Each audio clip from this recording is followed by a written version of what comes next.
So yeah, that's the gist of it. Nadine finished her retelling of the events of last night. When she was done, Githe needed to process everything she had just heard. There were a million questions in her head, reaching all the way from the girl's well-being to the fallout of her actions. The ambassador, is she? What? No. Why would you? Okay, I can see why you would think that, but no, she's alive. She's currently being detained in one of the guest rooms, I think. The captain said he'd get your colleague to check up on her. Once she wakes up, she'll probably get interrogated and brought down here. And then your name should be cleared. That was good. Even if the ambassador was likely to be executed for her crimes, Nadine could have been in trouble if she had killed her before the hearing. And what about you? How do you feel? Her head slumped a bit. Not great, but honestly better than I thought I would. I killed this guy without a second thought, and yet, I mean, he had a weapon and did try to kill me, but it was just so easy. To be honest, it's a bit scary. That made Githe think back to how Nadine was when she had first arrived on Homai, back when the doctor had foolishly assumed that a bit of research was all needed to help the girl. Once she was out of her cell, she needed to find a better way to evaluate her. But for now, I would love to say that I know what you're going through. Unfortunately, I can't. I have a long way in front of me to understand everything about you. But I promise that I will not leave you alone in this. I might not yet have found a way to truly help you, but know that I am here for you. Know that you can always come to me with your sorrows, that you can always talk to me. And I am sure that if Her Highness were with us right now, I guarantee you that she would tell you the same. A glistening wetness started to appear in the small alien's eyes and made the light dance off of them. She swallowed heavily before answering. Thanks, Doc, and I promise that I will no longer bottle things up like I did. Both you and Her Highness. Lady Nadine! A call from the entrance interrupted the two. Both turned their head and found a panting Mita standing at the doorframe, seemingly having given up on maintaining the strict, dignified form the headmaid usually insisted on keeping up. I didn't know you had returned. Oh, sorry. Should I have said something? Once I told everything to Keska, I came down here right away. What's going on? Did something happen? Yes, Her Highness is awake. Nadine's eyes opened so wide that they seemed to almost double in size. She threw an apologetic gaze to the doctor, who simply chuckled, both from relief and her reaction. Just go to her, I'll be fine. As you said, things will sort themselves out from here on. The front end of Silgvani's hospital bed had been raised to allow her to sit. Dr. Jarkina had told her that she needed more time to recover, and therefore shouldn't leave the bed yet. Said doctor was currently poking one of the fingers on her lower left arm with an apparatus that had a thin rod sticking out of it. The princess's lower pair of arms was currently resting in a noose that was fixed to her shoulders, each forearm tightly fixed in a splint to keep them straight, while the corresponding hands were hanging down limply. Can you feel this? He asked her as a slight electrical impulse got discharged into her joint. Numbly. That's probably from the pain medication. But you do feel the touch and the electricity, yes?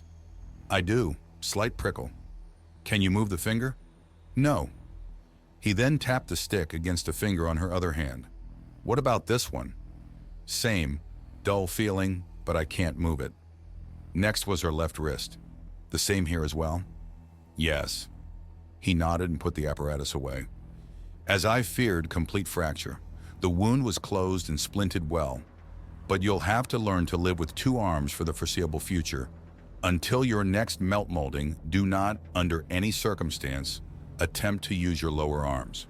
If the new shell breaks while it is still being formed, you'll have to wait another molting cycle for them to heal. Understood. Do you... She interrupted herself as a figure appeared in the broken door frame. Even though she had only been awake for maybe half a day, it felt like ages since the last time she had seen the human girl. As the two locked eyes, a moment in silence followed, during which they simply looked at each other. Or maybe it wasn't complete silence. Maybe Dr. Jarkina was still talking to her. If so, she didn't notice. Doctor? She finally addressed him, not knowing or caring whether or not she was interrupting him. Is there something else you need to do? Well, I wanted to do some more tests. Do they need to happen now? Not necessarily, no. Then please leave us alone for now. He hesitated shortly but then bowed and left. As soon as he was gone, Nadine dropped all formal etiquette and sprinted to the bed, making Silgvani almost flinch. "Good morning, Nadine.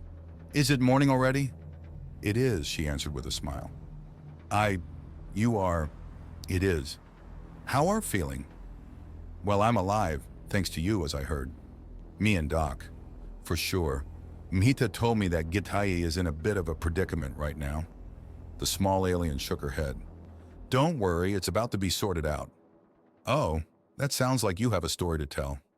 She most certainly had. Silgvani had only heard a rough retelling from Mita, so she appreciated that Nadine started her explanation the night she collapsed. She told her how she had broken her out of her room, how she and the doctor had desperately tried to save her, and broken her arms in the process.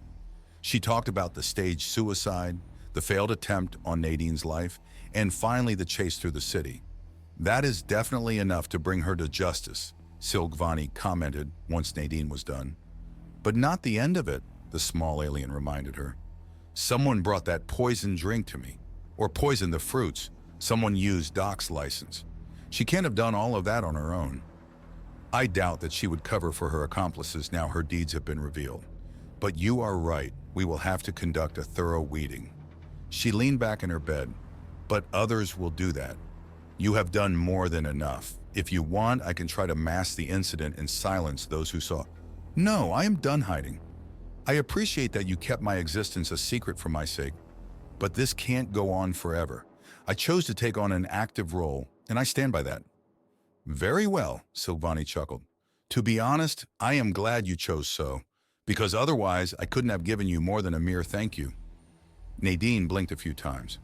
"Wait, you're not planning to give me some award, do you?" "Why not? People have been awarded for way less than what you did."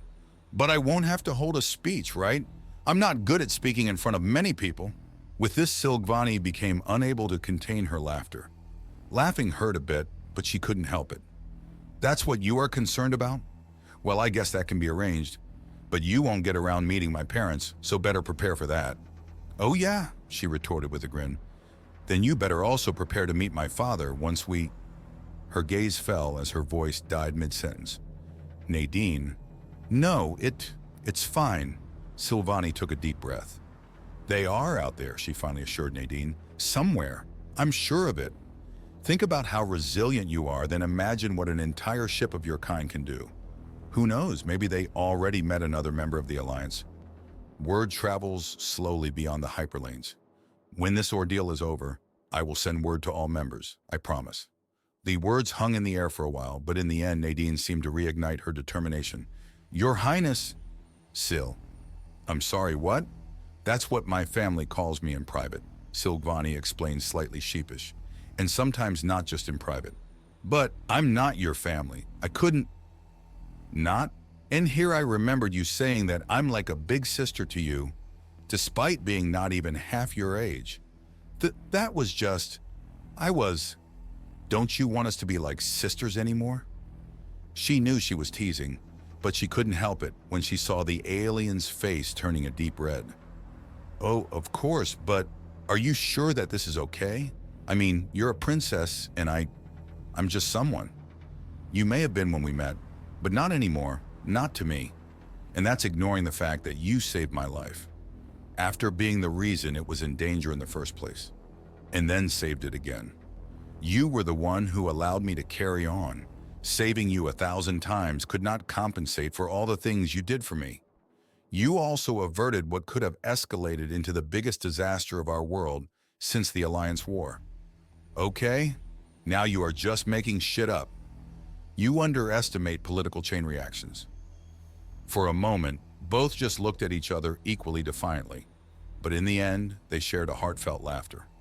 "How about this?" Silgvani proposed in the end.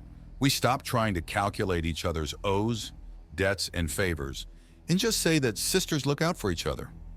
Nadine gave her a warm smile and nodded. It was a fine solution. That was something both the princess and the human could agree on.